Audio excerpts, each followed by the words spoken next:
if we decide that every time we can't identify something as a male or female, it's because that person was intersex or non-binary or whatever, then what we'll do is we'll stop working on ways to improve sex identification. And this will harm our ability to identify people who have died from homicide, for example. And this will, Right. mean that we will be less likely to bring closure to families. It has real life consequences. That's why it's not good enough to say, oh, what, let's just agree that, you know, it's non-binary. It is binary. Biological sex can be determined using the skeleton, and whether somebody wants to or feels the need to represent themselves as something other, that doesn't change their sex. Woke students that won't acknowledge the truth. My gosh, I've had that experience all week. It's been torturous, being at University of Pennsylvania, then at Harvard, to only run into what is supposed to be the greatest minds that don't want to hear truth and that don't want to speak out against, things like genocide, that little thing. Apparently that is left up to people's opinions on how they feel about it. Have you ever been silenced because you said something that was unpopular? I have certainly felt that. Have you ever gotten a nasty look from someone because you said something that they didn't want to hear? Yep. Even worse. Did you tell someone something you didn't like at first, but then later realized that you were right all along? Like you shouldn't have just said it because that's what they wanted to hear. And then you're like, oh gosh, I want to backtrack. I want to say it. I feel bad. I feel like I didn't want to be ostracized, so I made this statement. Sometimes heterodox and unpopular opinions are important to the discussion because they force us to question our beliefs and our own reasoning. And on today's show, I have Dr. Elizabeth Weiss, who was recently canceled. I want you to hear this. It is the craziest story. She was recently canceled for arguing that there are differences between men and women. She is an anthropologist. She studies bones. She studies facts because she is a scientist. She is incredibly brave, and I am so excited to share this conversation with you. But first, let's talk about MyPillow. Christmas is around the corner. Have you ordered your MyPillows yet? Have you ordered the bed sheets yet? Have you gotten those slippers for your husband, for your wife, for your kids yet? If you have not, you have got to get to MyPillow right now. And Sara Carter listeners are going to get a very, very special offer. It's the biggest bedding sale of the year. Thank you, Mike Lindell, extending their money back guarantee for Christmas until, listen to this, March 1st, 2024. You get those Giza Dream Sheets as low as $29.98. Pillowcases for $9.98. You can rejuvenate your bed with the MyPillow mattress topper for, listen to this, as low as $99.99, and get blankets in all kinds of sizes, colors, and everything else. Even the MyPillow dog beds. My dogs love them.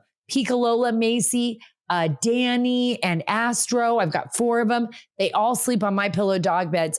Visit the mypillow.com/Carter, CARTER, and enter code Carter at checkout for big discounts, including the Giza Dream bed sheets for as low as $29.98. Go to mypillow.com/Carter, code Carter, mypillow.com/Carter, code Carter, or call 1-800-685-7221. I'm so happy to welcome Dr. Elizabeth Weiss here on the Sara Carter Show. You have heard her husband on here before, Nick Pope. He's been on with us many times. He's an expert, worked with the UK Defense Ministry on unidentified aerial phenomena. Well, his wife is a renowned doctor of anthropology. She was a professor at San Jose State University, a National Association of Scholars board member, and now a faculty fellow at the Heterodox Academy. She, like I said, is the wife and good friend of Nick Pope. but boy, does she have a story to share with you. I mean, I was blown away, Dr. Weiss. I was blown away when Nick told me what you had been through. And I'm going to let you explain to everyone who's listening to us right now in a moment some of what of why I am, so excited about this interview, because it touches on this insanity that we're seeing now in our society, this wokeness and this bizarre cultural shift that has taken us away from science, has taken us away from reality, has taken us away from a structured, I guess, mindset of our world, and has turned everything upside down on its head. I was just on the campus of Harvard. I was also at University of Pennsylvania, and it was like incredibly shocking to me how far the woke virus has affected America, that I couldn't even get, educated Harvard, UPenn students to actually say that genocide was wrong. Like I couldn't even, this is what was so bizarre. Like I said to them, this talk of genocide, genocide is wrong, right? It's wrong. And they would look at me. I would lead them to the trough. I would lead them to the water. I wouldn't even play trick questions. And they were like, everybody has their own opinion. I go, their own opinion about genocide? How is there even an opinion on that, about eliminating an entire group of people? So I'm bringing you here because you've faced this firsthand, this insanity of wokeness, this inability for even professors and universities to talk about reality. They have literally forgotten what reality is. And it's now there's some kind of weird gray space that they expect us all to be in and accept lies. Yeah. So I'm a professor at San Jose State University, and I'm an anthropology professor. I do physical anthropology, which means I basically look at bones. And about 2020, I had a book come out with a co-author called Repatriation and Erasing the Past. And that book was arguing against the reburial of skeletal remains, so ones that had already been excavated. Many of them excavated decades before as a result of our construction or so, right? Right. And although, my position is that bones should not be reburied, because I think they can tell us a lot about the past, and I think that the only way we can understand past peoples is to study them and to tell their stories the best way we can with the data.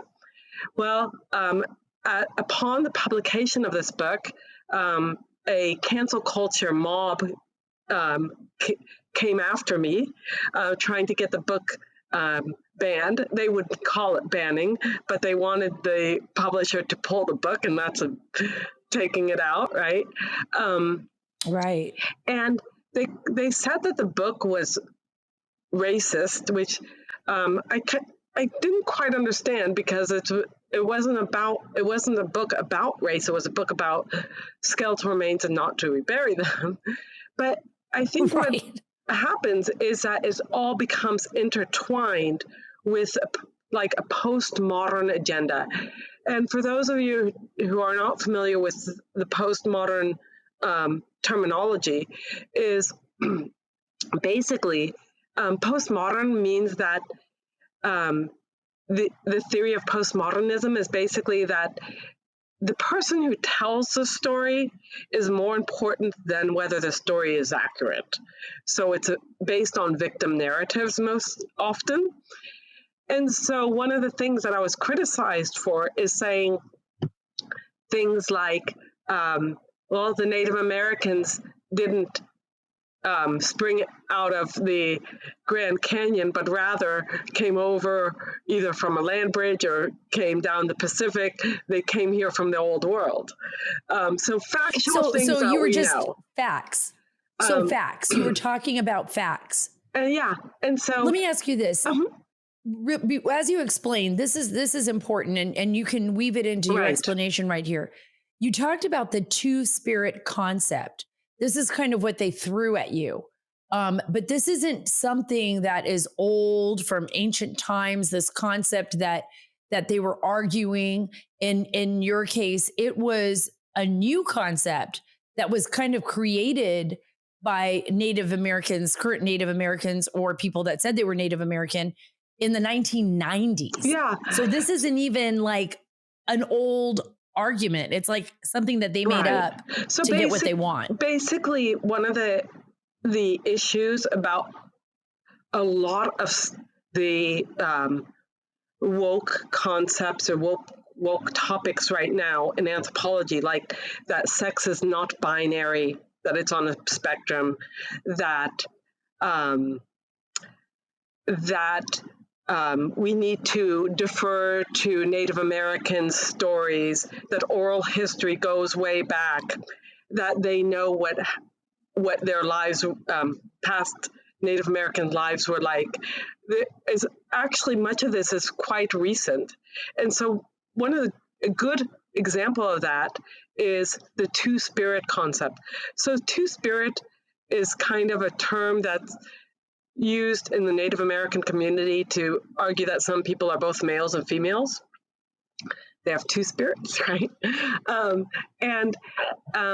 When several times this has been brought up as a way to argue that sex differences, male-female sex differences, are something Western and put on by the Western colonial powers, but Native Americans always had this concept of two spirits.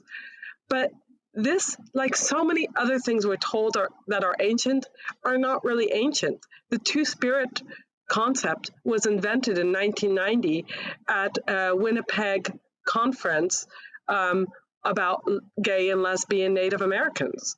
This was never a term beforehand. And so we see this, and then we have the actual documentation of when it first is used and coined, and yet we have to pretend that it's ancient wisdom. And so some of the issues that I've come across are, I'll argue, well, we don't know how ancient this is. And I'm told we have to just defer to the Native American wisdom that is oral tradition that goes back 500, 600 years. And it just really doesn't. Much of this is modern. And Two Spirits is a good example of that. How frustrated are you? I mean, you're a scientist. Your work is based on tangible evidence and proof. You do research, you gather those pieces of the puzzle, you connect dots, and then you not only show how you connected those dots, but you have to deliver it in a very feasible, easily read dissertation or paper, a report that is then reviewed by your peers. How in the world can you do your job if you're not allowed to talk about facts? If you have to make stuff up out of the air, it's not real anymore, right? Right. I mean, well, basically, you can't do good science if you can't base your results on the facts that you're looking at. Like I said, I'm a bone person. So my thing is I like to study skeletal remains to determine.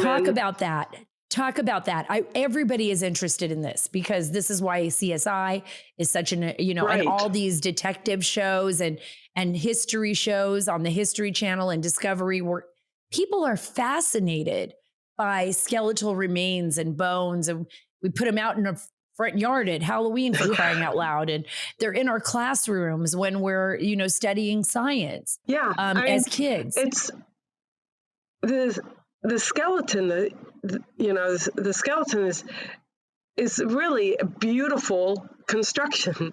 And it's just, anatomy is something I've always loved. It's just the, form and function that enables us to see, what people did in the past, how they lived, but also how they died, to be able to determine who was male and female, looking at age. And so what I did throughout my years is I had basically 3 types of research. I had research that was literally trying to figure out, what these people did in the past. So were there sex differences in activity patterns? Did the females and males do something different? And I'm talking about pre-contact, pre-literate people. So they left no written documents. And so the only way to be able to understand what they did in the past and how they lived their lives is by looking at their skeletal remains and the artifacts they left behind. And so that was a large part of my research. Another part of my research is looking at understanding bone biology, which then can cut across fields of medicine and forensics. And so like one of the studies I've done was looking at growth lines and fusion patterns to determine whether we can use those to determine age. Not when it's occurring. So like at the ends of all of our long bones, we have growth plates. When we finish growing, they fuse. And so one of the questions has always been whether when you look at those lines that are left over from the growth, does that mean that person just was just recently an adult, right? So like 20-year-old?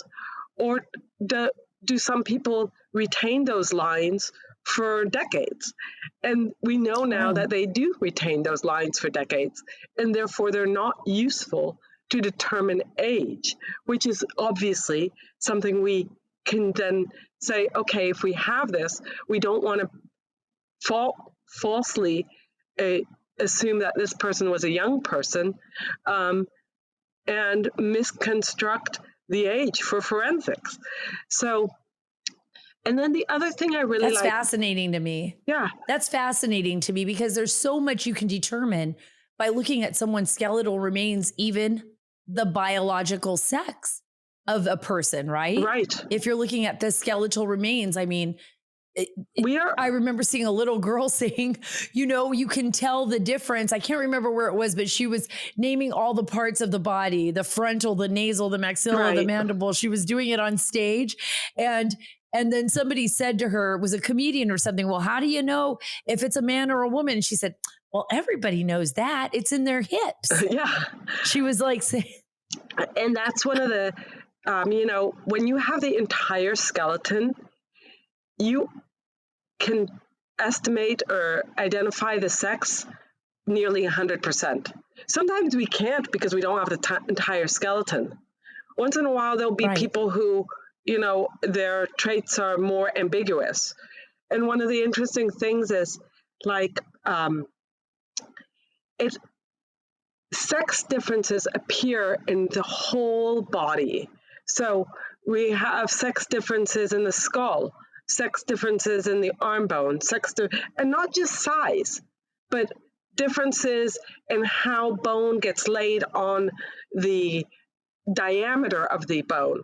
So like if I have a humerus or upper arm bone and it's a male, it will more likely have very prominent ridges from where the muscle was attached, and a female's bone will look smoother, even if both of them, the male and female, did these same activity patterns.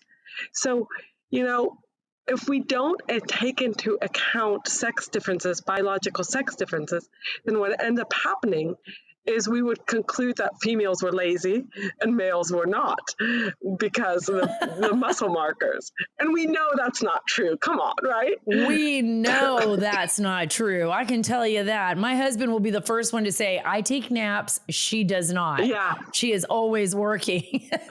so that is exactly the truth. Well, that's what leads me to the Woke American Anthropological Association. And it's not called the Woke American. It's the American Anthropological Association. But they are acting woke. You were set to host a panel discussion on biological sex, and that was actually canceled by the association because they thought the real science could harm trans individuals. Yeah. Am I right? Yeah. So the host of the panel was actually Kathleen Lowry, who's a University of Alberta professor, and she put together a panel on why we still need to look at binary biological sex in anthropology. And I was one of the panelists. My talk was the title was "Make No Bones About It." Sex is binary. People may not be. I think that's what it was. Excuse me. And so one of the things is that I talk about the sex differences in the skeleton, the binary biological sex differences in the skeleton, and how we can determine who's male and female, and why that's important to know, from forensics to medical to archaeological reconstructions. We need to know who was male and female. But they don't believe that they don't believe that there's male and female. And one of the things is, did they used to believe it? Did they used to, Dr. Weiss? Yeah. Was this like, okay, and so something happened. Yeah. And I don't, it's so hard to say when this all, really hit its stride. I mean, I think it's been coming a long time coming in anthropology, because anthropology has always been more woke than other fields. But the interesting thing was, like, I ended my talk with arguing that maybe there are ways to identify if somebody has undergone surgery to look more female, so feminization surgery. This doesn't change the sex, obviously. It just makes the male look more like a female. We're not good at it yet, and I'm not sure that will ever be, because I think that those, I'm talking specifically about surgeries that alter bone, like shaving off part of the brow to make a smoother forehead. Even with those changes, if you put in the data, it still says, oh, this was a male. So in forensic cases, I'm talking about, not ancient, so forensic cases. But if we decide that every time we can't identify something as a male or female, it's because that person was intersex or non-binary or whatever, then what we'll do is we'll stop working on ways to improve sex identification. And this will harm our ability to identify people who have died from homicide, for example. And this will, mean that we will be less likely to bring closure to families. It has real life consequences. That's why it's not good enough to say, oh, what, let's just agree that, it's non-binary. It is binary. Biological sex can be determined using the skeleton, and whether somebody wants to or feels the need to represent themselves as something other, that doesn't change their sex. This Christmas, as you're pounding down those potatoes and gravy, I want you to think about everything you've looked at on your phone in the last few days. It's a lot, huh? Well, who is in charge of the Wi-Fi you've been enjoying all of that content on? Is it your dad, your sister-in-law, your grandmother? Well, guess what? That person has access to all the websites you've been looking at, unless you do what I do and use ExpressVPN. ExpressVPN, it's a simple app. I have it on my phone and computer, and it encrypts all of my online traffic. So whatever I do stays private, and it also deflects, so people won't even know it's actually you. You could be anywhere in the world when you have ExpressVPN. Right now, get ExpressVPN's holiday special offer. Go to expressvpn.com/SARA right now. That's expressvpn.com/Sara right now. And you can get 3 extra months free. That's expressvpn.com/SARA, Sara. expressvpn.com/Sara to learn more. Folks, if you love today's show, please subscribe to me here on Rumble and on your favorite podcast app. Thank you. It really does make a difference. So those that oppose the real science, they try to accuse scientists, real scientists like you, Dr. Weiss, and others, saying, well, this is a Western ideology. This is a European white man's perception of like what sex is. I mean, and I know we sound to all of you out there with common sense and brains, we sound like this can't be real. This is very real. Dr. Weiss is up against a tsunami of ideology, woke ideology, some bizarre narrative that is trying to squash science and making students actually believe that by squashing the actual science, they are actually following some kind of real new age science that is going to change the way humanity thinks about themselves. Are they trying to, let me ask you this, is this like in a way trying to destroy the human body, an evolutionary step into saying like, being human is just self-determined. We don't really need to be human. We could start adding biological various, mechanical parts. We're already, there's a whole idea behind turning humanity. And that's a big reason why Elon Musk has been fighting against it, with the advent of AI, saying like, well, wait a minute. Being human is very important. We should want to sustain who we are, our species. I think it's quite interesting that, there's this, a lot of times I get accused of being Victorian, and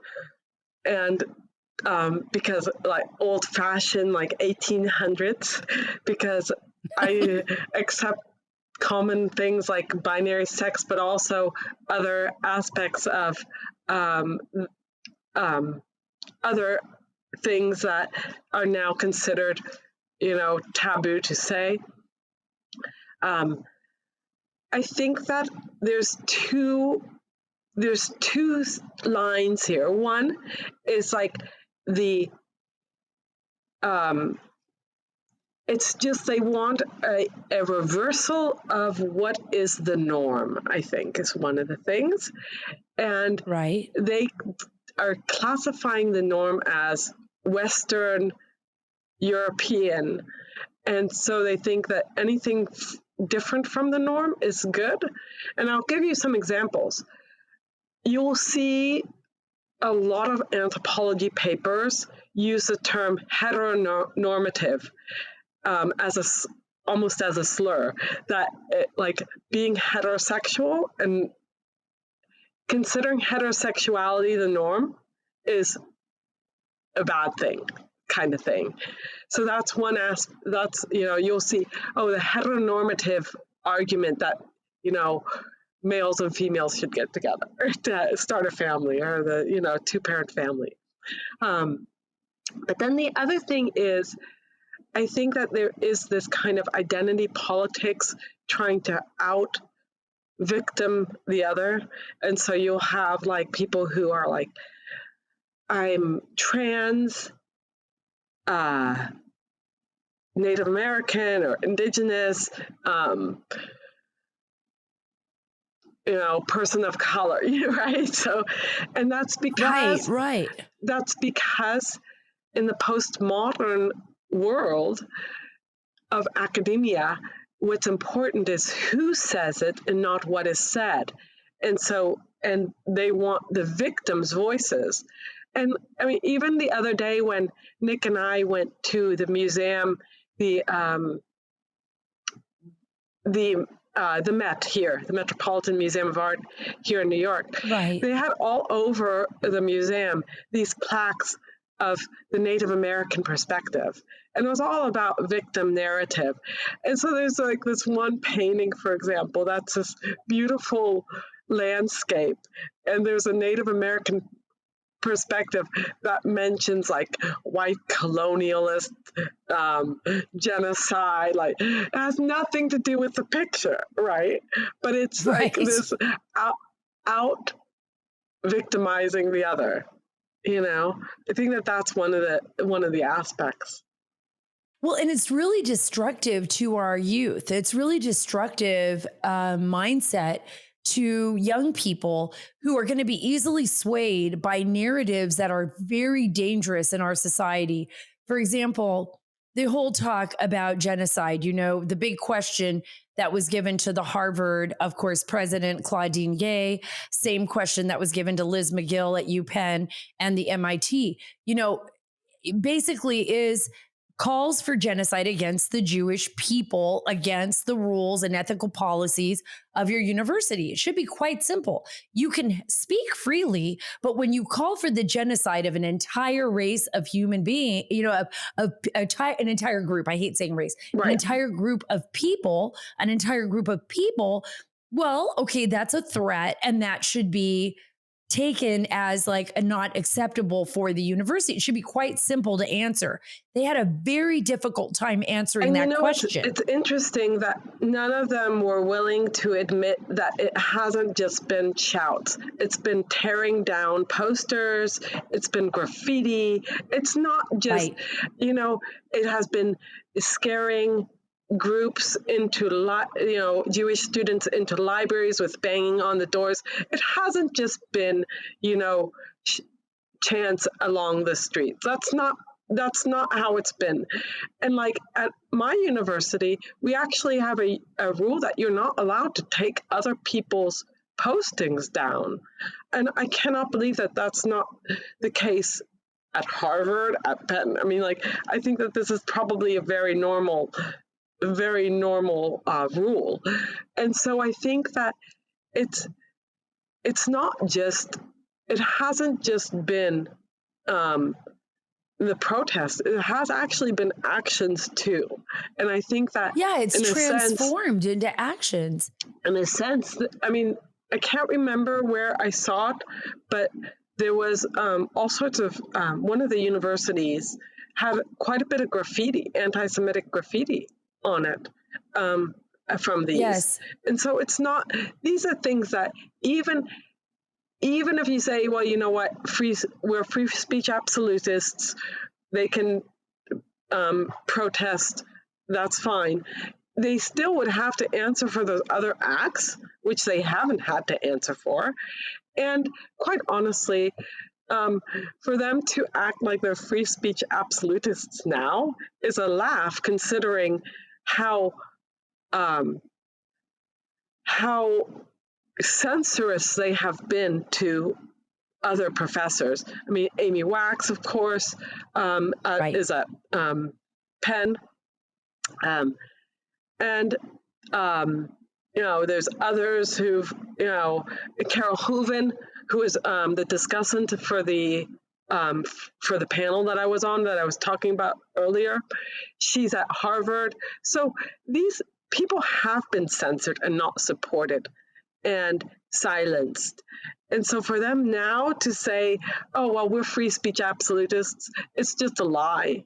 And it's the hypocrisy on top of all of it.